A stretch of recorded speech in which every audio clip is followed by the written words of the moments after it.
I'm 82 years old, and I would give everything I have to go back to one ordinary Tuesday afternoon in 1987.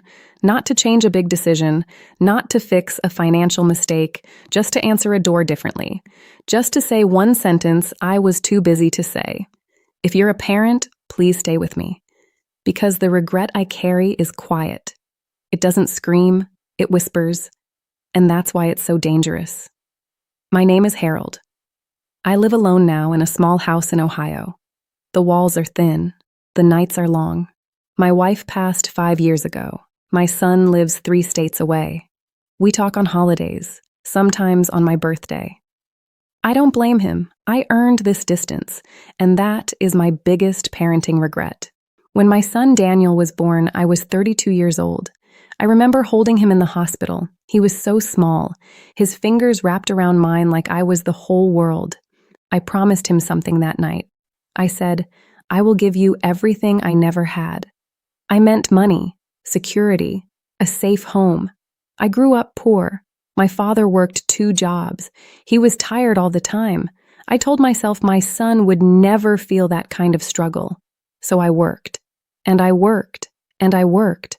I became a supervisor at a manufacturing plant, long hours, weekend shifts, overtime whenever they offered it. I told myself it was for Daniel, for his future, for college, for a bigger house in a better neighborhood. Every paycheck felt like proof that I was a good father. At least that's what I believed. Daniel was a quiet child, sensitive. He liked drawing and reading. He would sit at the kitchen table with crayons while I looked over bills.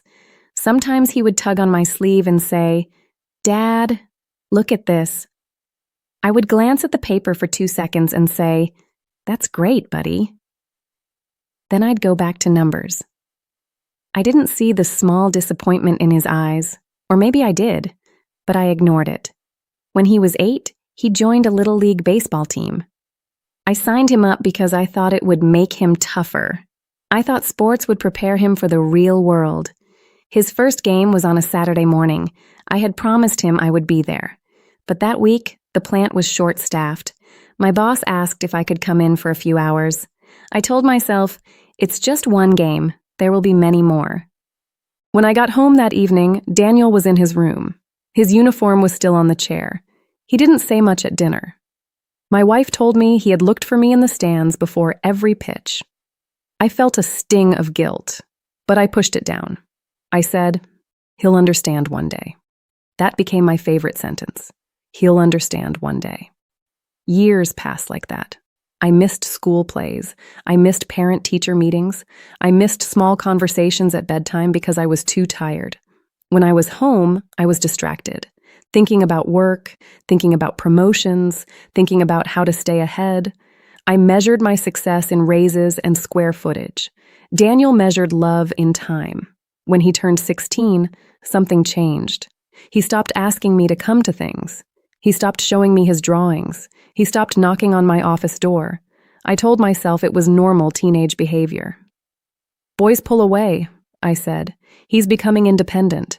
But independence is not the same as distance. I didn't know the difference. One night, I found a sketchbook in the living room. It was filled with incredible drawings, faces, buildings, landscapes. He had talent, real talent. I had no idea. I called him in and said, "Why didn't you tell me you were this good?" He shrugged and said, "You're busy, Dad." He didn't say it with anger. He said it like a fact. That hurt more. When it came time for college, I pushed him toward business school. I told him it was practical, safe, reliable. He mentioned studying art. I laughed, not in a cruel way. At least I didn't think so. I said, "That's a hobby, not a career." He didn't argue. He just nodded. Looking back, I realized something painful. My son stopped fighting for my attention long before he left the house. He had learned that my approval came from achievement, not connection, from stability, not passion. The turning point came on that ordinary Tuesday afternoon I mentioned earlier. Daniel was 22. He had just graduated from college with a business degree. I was proud. I told everyone at work. That day, he came to my office unannounced. He had never done that before. He sat across from my desk, nervous. He said he had been accepted into a design program in California, a prestigious one. He wanted to go. He said he had been applying quietly for months. I felt blindsided, betrayed even. I remember the exact words I said. They echo in my mind even now. After everything I've done for you, this is how you repay me? Throwing away a stable future for some dream? His face changed. Something closed. He tried to explain. He said he appreciated everything. He said he just wanted to try, just for a year. I didn't listen. I raised my voice. I told him he was being irresponsible. I told him the real world doesn't care about dreams. Then I said the sentence I wish I could take back. If you walk away from the path I set for you, don't expect my support. The room went silent. He stood up slowly. He nodded once. Not in agreement, in understanding. He understood that my love had conditions. He left that afternoon. 2 weeks later, he moved to California. He didn't ask me for money. He didn't ask me for help. My wife cried at the airport. I stayed home. I told myself I was teaching him a lesson about consequences. The truth is, he was teaching me one. Years went by. We spoke less and less. At first, I waited for him to fail. I thought he would come back and admit I was right.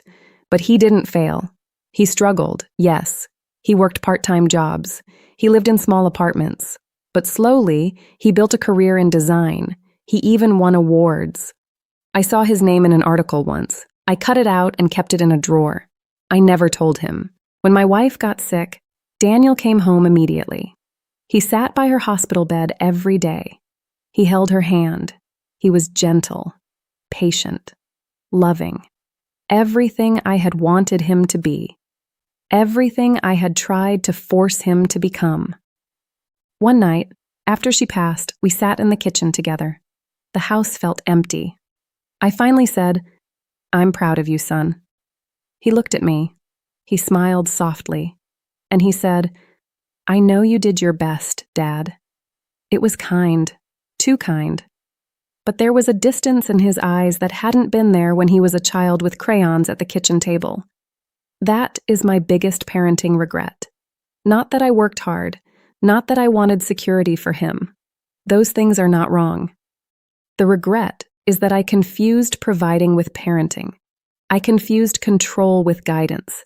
I thought love meant building a safe road and forcing him to walk on it. I did not understand that children are not projects. They are people. I see so many parents now who are just like I was, always busy, always planning, always worrying about the future. They sit in the same room as their children but are miles away in their minds. They think there will always be another game, another conversation, another chance to say, "I see you, I hear you, I'm proud of who you are." Time does not work that way. Children stop asking, and when they stop asking, something precious has already been lost. If I could go back, I would sit on those hard bleachers at every baseball game. I would look at every drawing for more than 2 seconds. I would say, "Tell me about this," and actually listen. I would tell him that his dreams matter, even if they scare me. Because fear was the real problem, not his art, not his ambition. My fear. Fear that he would struggle, fear that he would fail, fear that I had not done enough. I tried to control his path to calm my own anxiety. That is not love. That is insecurity wearing the mask of responsibility. Daniel and I speak more now. We are polite, respectful. He calls me every Sunday evening. He asks about my health. He sends pictures of his children. My grandchildren are growing up fast. They live far away. I see them twice a year. When my grandson shows me a drawing over a video call, I make sure to lean closer to the screen. I ask questions. I tell him it's wonderful. I do not rush. But part of me knows I am practicing on the wrong generation. The other day, Daniel visited alone. We sat on the porch at sunset. The air was cool. I told him something I should have said decades ago.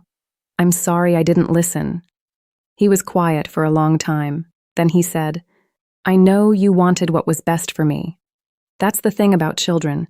Even when they grow up, they still try to protect their parents' feelings. At 82, I have learned that success is not measured by how well your child follows your plan.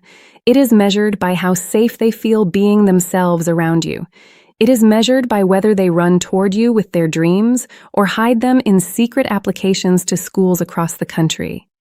If your child comes to you with something fragile, something uncertain, treat it like glass. Because once it shatters, you can glue it back together, but the cracks will always show. I cannot rewrite my past. I cannot sit in those empty bleachers. I cannot unsay that sentence in my office.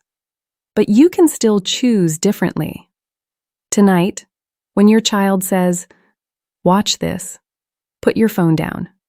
When they tell you about a dream that scares you, breathe before you respond. Ask them why it matters to them. Remember that your role is not to design their life.